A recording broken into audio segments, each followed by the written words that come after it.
Peacekeepers in Darfur saluting their new force commander. General Patrick NYAMVUMBA from Rwanda, who assumed office earlier this month, is already marshalling his men for action. I request you that you give us that extra sacrifice so that we accomplish what brought us here. The calm and confident tone may indicate new and better times for a force that has long suffered manpower and equipment shortages. I think we have what it takes to do the job. Right now, as we speak, we have in excess of 14,600 men and women. Yes, I am aware of the difficulties we have, especially when it comes to mission critical assets like air mobility. But that said and done, I think we can do what we can with what we have. Flying non-stop and reading en route, he's embarked on field visits to make sense of what's really happening in Darfur.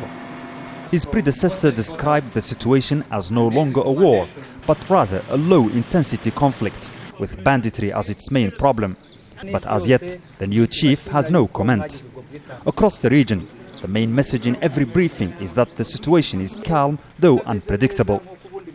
The major battles of the last few years, when villages were burned and many civilians died, are now few and far between. A downward trend in the level of violence and an upward trend in UNAMID's preparedness.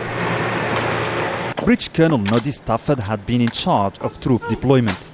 His tour of duty has come to an end, and he's now handing over to a new officer from China.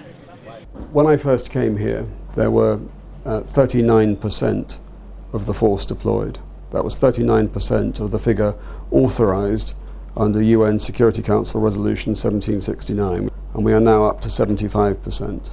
And that represents a tremendous amount of effort by the countries that had pledged those troops. With some of the major hurdles of its first 2 years behind its back, UNAMID may now be standing on much firmer ground.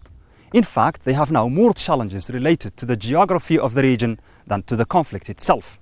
And with the rainy season going on, the lack of helicopters continues to reduce UNAMID's capacity to move troops around, to transport supplies and to reach remote areas.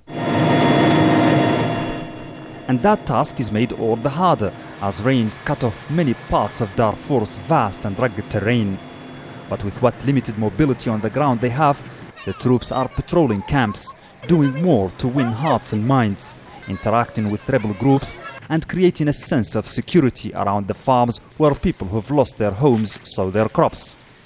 If the positive trends continue, life for Darfuris and for UNAMID's troops could be much easier.